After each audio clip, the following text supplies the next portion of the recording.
আসসালামু আলাইকুম। লিপি কুকিং রেসিপিতে সবাইকে স্বাগতম জানিয়ে শুরু করছি আজকে রেসিপি। আজকে আমি আপনাদেরকে তৈরি করে দেখাবো গরুর মাংসের রেজালা, বিফ রেজালা। এই রেসিপিটি তৈরি করা খুবই সহজ, খেতে খুবই মজার, অল্প সময়ের মধ্যে তৈরি করে নেওয়া যায়। তো চলুন দেখে নেই পুরো রেসিপিটি। গরুর মাংসের রেজালা, বিফ রেজালা রান্না করার জন্য এখানে আমি মাংস নিয়েছি 1.5 কেজি। মাংস হাড় চর্বি সহ নিয়েছি, আর এভাবে নিলে ভালো হয়। গরুর মাংসের রেজালা রান্না করার জন্য এখানে প্যানে দিয়ে দিব 1 কাপ তেল। আর রেজালাটা রান্না করার জন্য তেলটা একটু বেশি নিতে হয়। তেলটা হালকা একটু গরম হলে দিয়ে দিব এলাচ, দারচিনি, তেজপাতা, লং 4-5 টুকরা করে নিয়েছি। 30 সেকেন্ডের মতো ভেজে নিয়েছি গরম মশলাটাকে। এখন দিয়ে দিব পেঁয়াজ 1 কাপ। পেঁয়াজটা একটু ভেজে নিব, বেরেস্তার কালার করব না। পেঁয়াজটা একটু ভেজে নিয়েছি। এখন দিয়ে দিব 1.5 টেবিল চামচ রসুন বাটা, 1.5 টেবিল চামচ আদা বাটা, 1.5 টেবিল চামচ জিরা বাটা,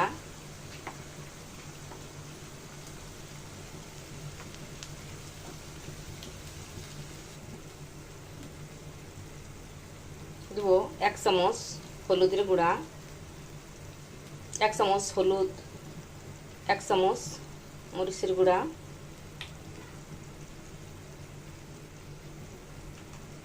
দিয়ে সবকিছু দিয়ে ভালো করে মশলাটাকে কষিয়ে নিব। দিয়ে দিব জয়ফল, জয়ত্রী গুঁড়া 1/2 চামচ। তো সব কিছু দিয়ে কাঁচা মশলাটা ভালো করে কষিয়ে নিব। একটু তেলে ভেজে মশলাটা একটু তেলে ভেজে নিয়েছি। কষানোর জন্য দিয়ে দিব সামান্য একটু পানি। পানিটা দিয়ে মশলাটা ভালো করে কষিয়ে নিব। মশলাটা ভালো করে কষিয়ে নিয়েছি, আর উপর দিয়ে তেল ভেজে উঠছে। এখন দিয়ে দিব মাংসগুলো। মাংসগুলো দিয়ে দিব।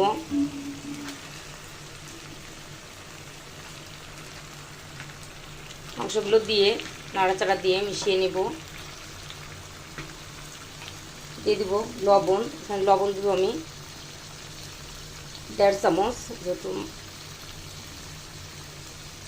মাংসটা বেশি ঝোল হবে না, গামা গামা থাকবে, এর জন্য লবণটা দেখে বুঝে দিতে হবে। মাংসটা দিয়ে ভালো করে নাড়াচাড়া দিয়ে মশলার সাথে মিশিয়ে নিয়েছি। এখন দিয়ে দিব কয়েকটা কাঁচামরিচ দিয়ে মাংসটা ঢেকে দিব। মাংসটা মশলার সাথে ভালো করে নাড়াচাড়া দিয়ে মিশিয়ে ঢাকনা দিয়ে ঢেকে দিয়েছি। আর মাংসটা থেকে যে পানিটা বের হবে, এই পানিটা দিয়ে মাংসটা কষিয়ে নিব। জালটা থাকবে মিডিয়াম জালে। মাংসটা ঢাকনাটা তুলে নাড়াচাড়া দিয়ে নিব। আর মাংসটা থেকে কতটা পানি বের হয়েছে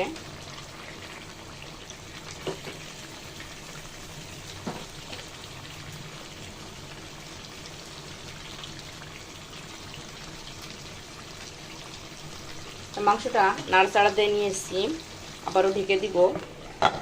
এভাবে পানিটা যতক্ষণ না টেনে যায় ততক্ষণ মাঝে মধ্যে নাড়াচাড়া দিয়ে নিতে হবে। ঢাকনাটা তুলে মাংসটা নাড়াচাড়া দিয়ে নিব, নিচ দিয়ে লেগে না যায়। যে পানিটা বের হয়েছে মাংসটা দিয়ে সেই মাংসটা দিয়েই অর্ধেকটার মতো সিদ্ধ হয়ে গেছে মাংসটা। এখন আমি আবারও নাড়াচাড়া দিয়ে ঢেকে দিব। ঢাকনা তুলে আবারও দেখাবো। মাংসটা থেকে যে পানিটা বের হয়েছিল সেই পানিটা টেনে গেছে, আর উপর দিয়ে তেল ভেসে উঠছে, কোনো পানি নেই মাংসে। আর মাংসটাও একটু সিদ্ধ হয়ে গেছে, পুরোপুরি সম্পূর্ণ সিদ্ধ হয়নি।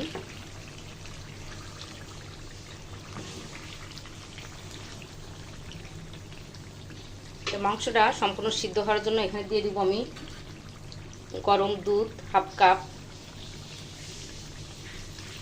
আর আপনারা চাইলে এখানে গরম পানিও দিতে পারেন, তবে দুধটা দিলে ভালো হয় রেজালা রান্না করার জন্য।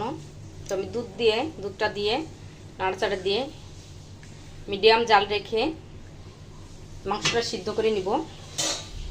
তো ঢাকনা দিয়ে ঢেকে দিব, মিডিয়াম জাল রেখে মাংসটা সিদ্ধ করে নিব। আর মাঝে মধ্যে নাড়াচাড়া দিয়ে নিব, নিচ থেকে ডেকে না যায়। মাংসটা সিদ্ধ হওয়ার জন্য দুধ দিয়ে ঢেকে দিয়েছি। রেজালা রান্না করার জন্য রেজালার যে একটা গ্যাভি হয় সেই গ্যাভিটা তৈরি করে নিব। তো এখানে গ্যাভি তৈরি করার জন্য আমি নিয়েছি পেঁয়াজ বেরেস্তা হাফ কাপ, নিয়েছি কিশমিশ, নিয়েছি টক দই, নিয়েছি বাদাম। তো এখানে আমি নিয়েছি চীনাবাদাম, আপনারা চাইলে পেস্তা বাদাম যে কোনো বাদাম নিতে পারেন। তো সব কিছু একসাথে আমি ব্লেন্ডারে ব্লেন্ড করে নিব, অথবা শিলপাটায় বেটে নেওয়া যায়। এই মশলাটা গ্যাভিটা অবশ্যই তৈরি করে রেজালায় দিতে হবে, নাহলে রেজালা হবে না। ঢাকনাটা তুলে দেখাবো মাংসটা কেমন হয়েছে। মাংসটা আমি মাঝে মধ্যে নাড়াচাড়া দিয়ে নিয়েছি, নিচ দিয়ে লেগে না যায়। আর মাংসটা সিদ্ধ হয়ে গেছে। এভাবে মিডিয়াম থেকে লো জালে রেখে মাংসটা সিদ্ধ করে নিতে হবে, যতটুকু সিদ্ধর পানি দিয়েছি। আর সিদ্ধ না হলে আপনারা আরেকটু পানি দিতে পারেন, অথবা দুধ দিতে পারেন সিদ্ধ করার জন্য। তো আমার সিদ্ধ হয়ে গেছে। এখন আমি দিয়ে দিব যে মিশ্রণটা আমি বানিয়ে রেখেছিলাম, সে মশলাটা দিয়ে দিয়েছি। দিয়ে দিব কিশমিশ,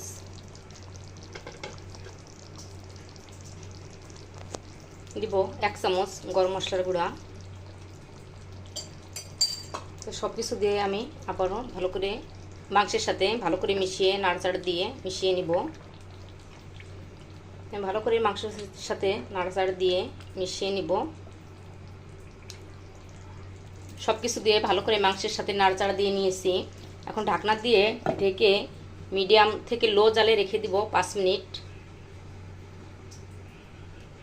5 মিনিট পর ঢাকনাটা তুলে দেখাবো রেজালাটা কেমন হয়েছে। নাড়াচাড়া দিয়ে নিব।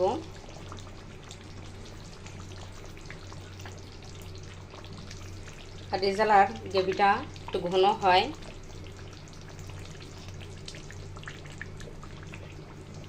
তো রেজালাটা হয়ে আসছে আর ঘন হয়ে গেছে।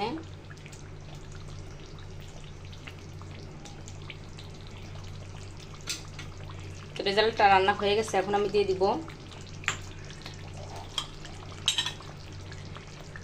রেজালাটা হয়ে গেছে। এখন আমি দিয়ে দিব 1 টেবিল চামচ গুঁড়ো দুধ, দেব 2 চামচ ঘি,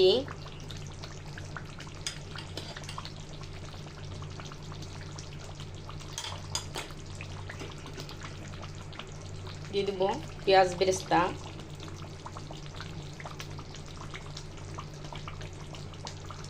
এখন জালটা একদম লো রেখে আবারও 5 মিনিট ঢেকে রেখে দিব। সব কিছু দিয়ে আবারও নাড়াচাড়া দিয়ে নিব।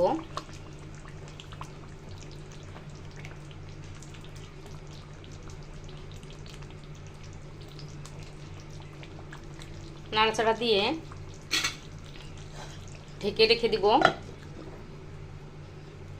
একদম লো আছে 5 মিনিট।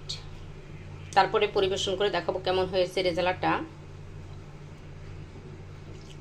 ঢাকনাটা তুলে দেখাবো রেজালাটা কেমন হয়েছে। তৈরি হয়ে গেল আমার গরুর মাংসের রেজালা।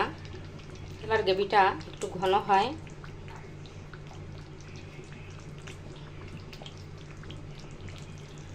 তৈরি হয়ে গেল আমার বিফ রেজালা, গরুর মাংসের রেজালা। আশা করি আমার রেসিপিটি আপনাদের কাছে ভালো লাগবে। তো বাসায় আপনারা ট্রাই করবেন, আর কেমন হলো আমাকে কমেন্টস করে জানাবেন। আমার রেসিপিটি যদি আপনাদের ভালো লাগে লাইক শেয়ার কমেন্টস করবেন। আপনাদের লাইক এবং কমেন্টস আমাকে অনেক উৎসাহ বাড়িয়ে দেয়। আর ভালো লাগলে ফ্যামিলি ফ্রেন্ডদের সাথে শেয়ার করবেন। আর আমার চ্যানেলটি যদি সাবস্ক্রাইব না করে থাকেন এখনই করে ফেলুন। আমার ফেসবুক পেজটি ফলো করে লাইক দিয়ে সাথে থাকবেন। সবাই ভালো থাকবেন। নতুন নতুন রেসিপি নিয়ে আবার আপনাদের সামনে হাজির হয়ে যাব। জন্য দোয়া করবেন। আল্লাহ হাফেজ।